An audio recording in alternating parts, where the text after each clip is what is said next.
think to myself, what a wonderful world.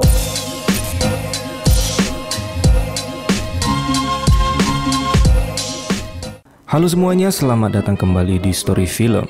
Apa kabar kalian semua? Udah beberapa hari ini kita tidak bertemu. Mohon maaf untuk kalian yang dari kemarin sudah menunggu, karena ada urusan lain yang harus diselesaikan. Kali ini kita akan kembali membahas film yang lagi hangat diperbincangkan belakangan ini, The Exorcist Believer, yang dirilis pada tahun 2023. Film ini akan melanjutkan kisah The Exorcist di tahun 1973. Dan film itu juga pernah kita bahas sebelumnya.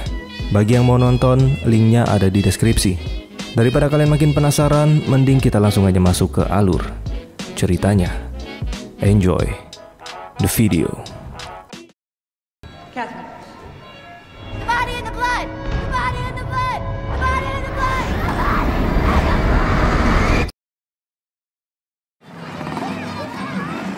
blood! Scene berlatar pada tahun 2010. Di sini kita akan diperkenalkan dengan seorang fotografer bernama Victor. Terlihat Victor sedang berlibur bersama istrinya yang bernama Soren. Pada saat itu Soren sedang hamil besar dan menantikan kelahiran putri mereka. Tentu saja momen ini adalah momen terindah bagi keluarga mereka. Mereka juga masih menyempatkan diri untuk berlibur ke kota Haiti di benua Amerika. Soren yang sedang berkeliling kemudian dihampiri oleh seorang bocil. Melihat Soren yang sedang hamil, bocil itu kemudian mengajaknya bertemu dengan ibunya, yang merupakan seorang dukun di daerah tersebut. Di sana mereka melakukan sebuah ritual untuk memberikan berkat dan perlindungan kepada bayi yang ada di dalam kandungannya. Lalu Soren memberitahu Victor tentang kejadian tersebut, dan mereka menganggap mungkin hal itu akan dibutuhkan suatu hari nanti. Setelah itu Soren memutuskan kembali ke hotel untuk beristirahat. Sementara Victor lanjut mengambil beberapa foto di kota tersebut. Dan tidak lama kemudian terjadi gempa bumi yang lumayan dahsyat. Soren dan penghuni hotel lainnya bergegas untuk keluar dari hotel tersebut. Namun sayangnya tangga yang akan Soren lewati ambruk, yang membuat Soren terjatuh dan akhirnya terjebak di dalam reruntuhan. Victor yang melihat istrinya terluka parah langsung bergegas membawanya ke rumah sakit. Singkat cerita, sesampainya di rumah sakit, Victor harus mendengar kabar yang kurang baik, di mana dokter berkata dia hanya dapat menyelamatkan satu nyawa. Karena jika Victor ingin menyelamatkan Soren, maka dia harus merelakan si bayi yang ada di dalam kandungan istrinya.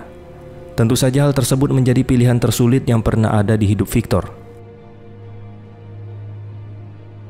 Singkat cerita, 13 tahun kemudian, Victor kini hanya hidup berdua dengan putrinya yang bernama Angela. Itu artinya Victor telah memutuskan untuk memilih menyelamatkan putrinya, dan dia telah merelakan kepergian istrinya.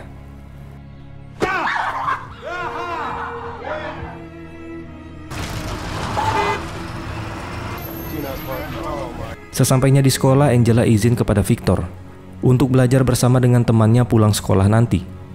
Awalnya Victor ini tidak mengizinkan, namun karena alasannya belajar, ya akhirnya Victor pun mengizinkan.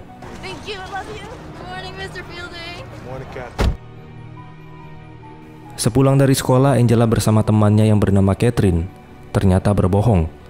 Mereka sebenarnya tidak belajar bersama, melainkan mereka pergi ke dalam hutan dan masuk ke dalam bunker tua. Di dalam bunker itu mereka melakukan ritual pagan atau ritual pemanggil arwah. Ya, namanya anak kecil, sebenarnya mereka juga nggak tahu apa yang lagi mereka lakukan sekarang. Mungkin mereka ini iseng ngeliat tutorialnya di YouTube. Angela melakukan hal tersebut berharap dia bisa berkomunikasi dengan roh ibunya, alias si Soren. Angela juga sering bercerita kepada Catherine bahwa dia selalu mendengar ibunya berbicara kepadanya.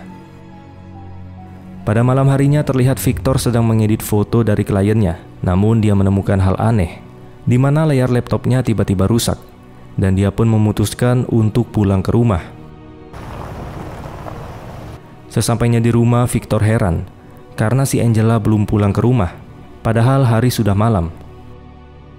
Victor pun menghubungi orang tua Catherine dan bertanya apakah Angela masih berada di rumahnya. Namun orang tua Catherine berkata kalau tadi Catherine juga izin untuk belajar bersama di rumah temannya yang bernama Desana. Di sini Victor mulai kebingungan, dan akhirnya dia memutuskan untuk pergi ke rumah Catherine. Orang tua Catherine pun menghubungi Desana Namun Desana berkata kalau dia tidak tahu mereka pergi kemana. Tapi dia sempat melihat mereka berdua berjalan menuju ke dalam hutan. Merasa ada yang gak beres, mereka pun langsung menghubungi polisi dan langsung masuk ke dalam hutan untuk mencari Angela dan Catherine. Di sana mereka menemukan barang-barang Angela dan Catherine yang terpisah, seperti tas dan sepatu. Pencarian pun terus berlangsung, dan kabar tentang hilangnya Angela dan Catherine telah tersebar di berbagai media berita. I know you're all upset. We need to recognize that we all have a common goal here. Let's get you girls home safe. The Jabberwock with eyes of flame came whiffling through the Toki wood. Pastor of the church and the mother of one of the missing girls. She can hear this.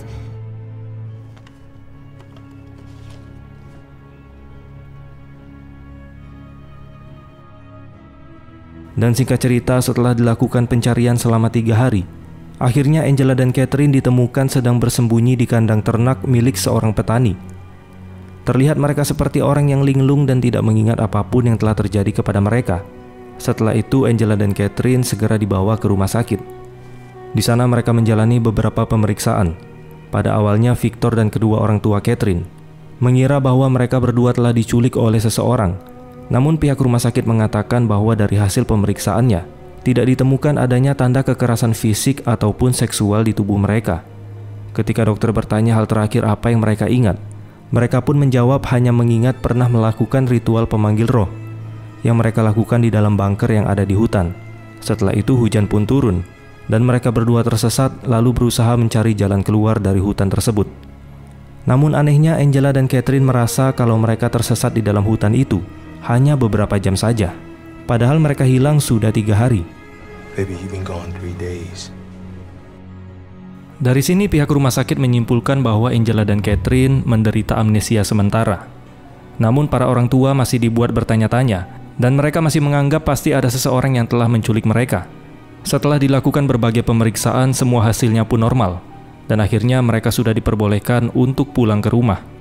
Pada awalnya mereka berdua terlihat masih agak normal seperti anak biasanya. Namun tidak lama kemudian perilaku Angela mulai memburuk. Dia mulai bertingkah aneh dan menakutkan. Bahkan dia sampai mengeluarkan kata-kata kasar yang tidak pantas keluar dari mulut seorang anak kecil. Dia juga secara tiba-tiba suka menyerang Victor, yang pada akhirnya membuat tubuh Angela kejang-kejang. Dan Victor pun kembali membawanya ke rumah sakit. Angela selalu berontak hingga memaksa pihak rumah sakit untuk mengikat tubuhnya dan memberikannya obat penenang. Lalu hal aneh kembali terjadi, di mana kuku tangan dan kaki Angela perlahan mulai terlepas satu persatu. Terlihat juga ada bekas cakaran di beberapa bagian tubuhnya. Dari sini Victor mulai merasa ada yang gak beres sama anaknya. Begitu pula dengan Catherine. Ketika dia sedang mengikuti ibadah di gereja, tiba-tiba dia mulai bertingkah aneh.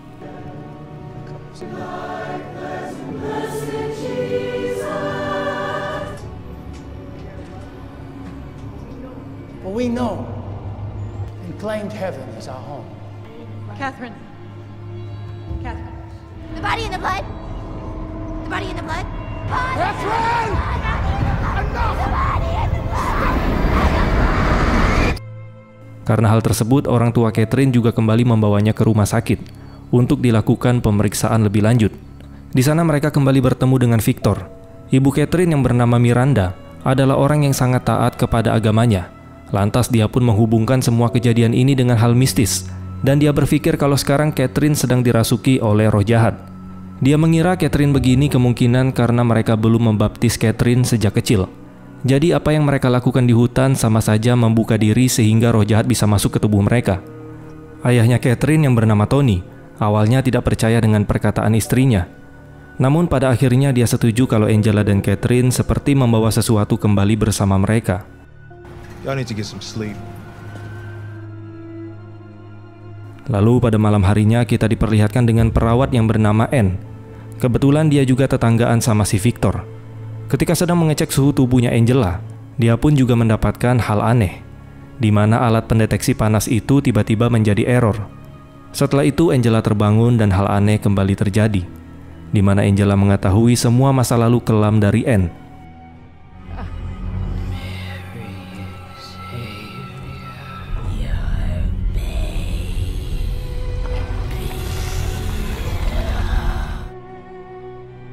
Keesokan harinya, Anne langsung menemui Victor, dan dia langsung memberikan buku rohani yang selalu dia baca saat masih kuliah. Dan dia sangat yakin kalau kejadian yang dialami oleh Angela sekarang ada kaitannya dengan hal gaib. Namun Victor tidak terlalu memperdulikannya. Semenjak kematian istrinya, Victor sudah tidak percaya lagi dengan yang namanya agama ataupun Tuhan. Di sini Anne terus berusaha menjelaskan kalau sebelum dia menjadi seorang perawat di rumah sakit, dulu dia pernah mengikuti pelatihan sebagai seorang biarawati. Namun terjadi kecelakaan yang membuatnya hamil, hingga akhirnya dia memutuskan untuk menggugurkan kandungannya. Anne juga berkata kepada Victor kalau dia tidak pernah memberitahu dan cerita kepada siapapun tentang hal ini sebelumnya. Tapi pada saat dia memeriksa Angela di rumah sakit, dia sangat kaget karena tiba-tiba Angela bisa mengetahui hal tersebut. Bahkan dia juga mengetahui nama asli dari Anne. Setelah mendengar cerita tersebut, Victor mulai berpikir, apakah yang dikatakan Anne tadi memang benar adanya? Karena penasaran, Victor pun membuka buku yang tadi diberi oleh Anne. Ternyata buku itu ditulis oleh Chris McNeil, pemeran utama dari film The Exorcist tahun 1973. Di dalam buku tersebut, Chris menceritakan peristiwa mistis yang terjadi kepada anaknya yang bernama Regan. Setelah kejadian tersebut, Chris memutuskan untuk menjadi seorang penulis, sekaligus membantu orang-orang yang mengalami hal sama seperti yang dialami oleh anaknya, si Regan. Mengetahui hal itu, Victor langsung bergegas pergi ke rumah Chris. Dan dia bertanya apakah kisah yang tertulis di buku itu memang benar-benar nyata. Power of suggestion is real. I want to talk about Regan, about her exorcism. I've witnessed the exorcism, but I sure as all hell witnessed them. Kemudian dia menunjukkan foto Angela dengan tulisan "Help Me" yang terukir di perutnya. Melihat kejadian itu, Chris kembali teringat dengan peristiwa 50 tahun yang lalu, di mana kejadian itu sama persis seperti yang dialami oleh Regan. Namun setelah buku itu diterbitkan dan laku keras, Regan malah tidak suka. Dia tidak mau cerita tersebut disebarluaskan. Hingga akhirnya Regan pun marah, dan dia pergi dari rumah meninggalkan Chris. Bahkan sampai sekarang Chris tidak tahu di mana keberadaannya sekarang. Lalu mereka pun memutuskan untuk pergi ke rumah sakit dan melihat kondisi Angela. Sesampainya di sana, Chris menyadari kalau Angela saat ini dirasuki oleh iblis yang sama, seperti yang merasuki tubuh Regan dulu. Dia adalah iblis Pazuzu. Iblis itu juga sepertinya sudah tahu kalau Chris akan datang ke sana, karena dia telah mengukir nama Regan di dinding rumah sakit tersebut. Setelah itu mereka memutuskan untuk mengunjungi Catherine yang sedang dirawat di rumah. Sesampainya di sana, terlihat keadaan rumah Catherine sudah berantakan, dan mereka menemukan Tony, ayahnya Catherine, yang terlihat sudah pasrah dengan keadaan yang menimpa anaknya sekarang. Victor juga menemukan Amanda, ibunya Catherine, yang sedang bersembunyi ketakutan di dapur bersama kedua anaknya. Sementara di sisi lain, Chris masuk ke kamar Catherine dan mencoba berkomunikasi dengan iblis tersebut. Di sini si iblis terus menggoda Chris dengan mengungkit nama Regan. Iblis itu juga berkata kalau roh Catherine sekarang sedang terbakar di dalam neraka.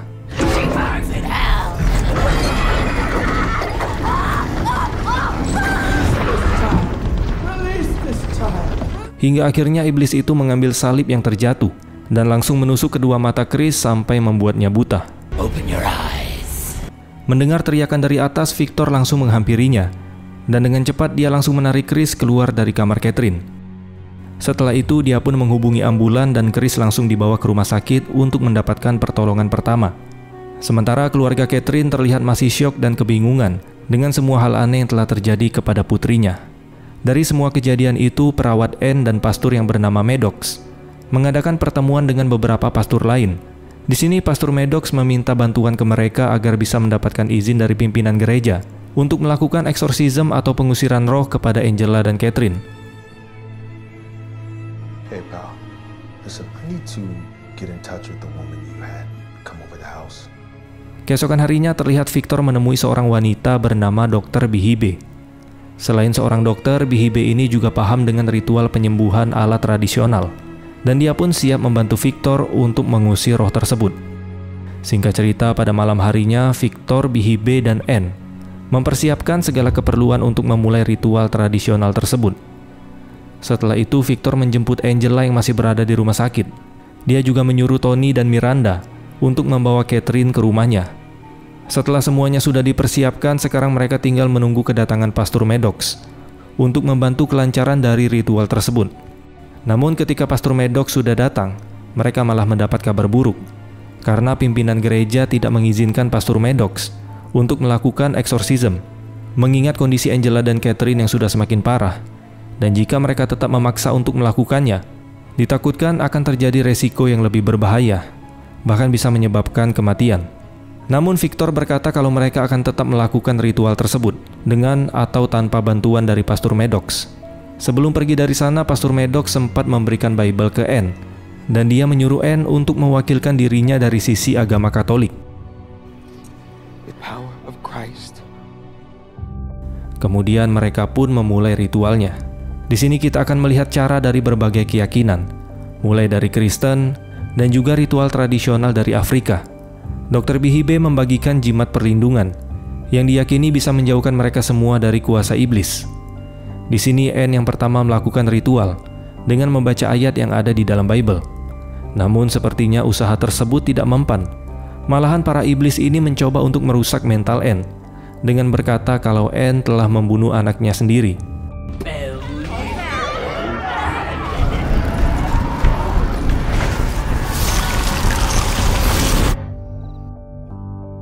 Setelah percobaan pertama gagal, mereka pun lanjut menggunakan cara ritual tradisional. Dr. Bihibe menyiramkan air yang sudah diberikan mantra, dan ternyata cara tersebut berhasil membuat si iblis kesakitan.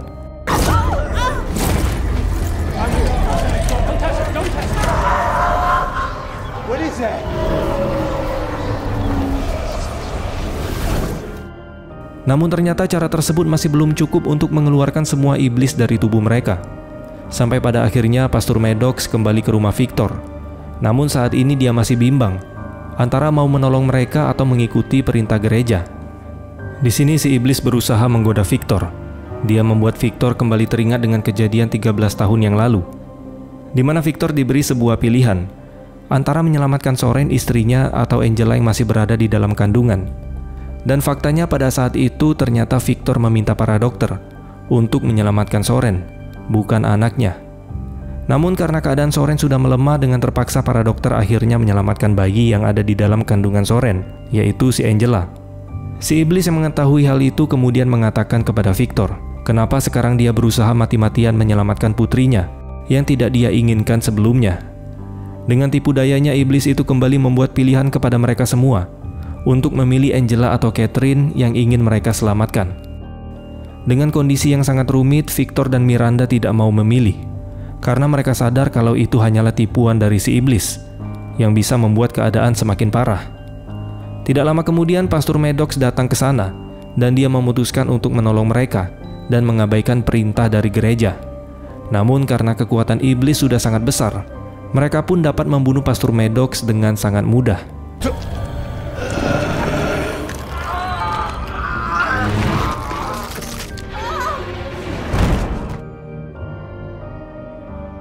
Melihat kejadian yang sangat mengerikan itu, Tony yang sudah putus asa tidak ingin kehilangan putrinya. Dan akhirnya dia termakan tipu daya muslihat dari si iblis. Lalu Tony berkata kalau dia memilih Catherine untuk diselamatkan. Tiba-tiba Angela melayang dan memuntahkan cairan hitam dari mulutnya.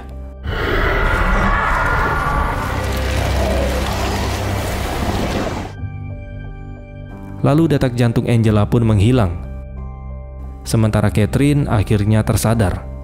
Namun mereka tidak mengetahui kalau iblis Pazuzu telah berhasil menipu mereka. Ternyata pilihan yang dibuat oleh si iblis tadi bukan bertujuan untuk menyelamatkan salah satu dari mereka, melainkan siapa yang dipilih, maka jiwanya akan diambil oleh para iblis. I choose you, Catherine. Hingga akhirnya Angela pun tersadar di pelukan Victor. Dari sini bisa disimpulkan kalau iblis sudah berhasil mempermainkan keyakinan Tony. Dia malah lebih percaya dengan perkataan si iblis. Dan karena tipu daya tersebut, Tony dan Miranda malah kehilangan putri yang sangat mereka sayangi. Tidak lama kemudian, seperti biasa, polisi baru datang ke TKP. Sementara semuanya sudah berakhir. Dengan cepat pihak medis langsung memeriksa kondisi Angela. Namun anehnya luka di tubuh Angela masih tetap berbekas. Bahkan kuku yang sudah lepas tidak kembali pulih. Padahal seperti yang kita tahu di film The Exorcist pertama pada tahun 1973, pada saat Regan berhasil selamat dari gangguan iblis, semua luka di tubuhnya menghilang dan tidak tersisa sedikit pun. Apa mungkin lukanya tetap dibiarin untuk membuat film ini lebih realistis? Entahlah. Sementara di sisi lain, Tony sepertinya sangat menyesal telah mengikuti perkataan dari si iblis. Ya, kita tahulah, kalau iblis menawarkan surga, itu artinya adalah neraka. Dan sebaliknya, jika iblis menawarkan neraka, maka itu sebenarnya adalah surga.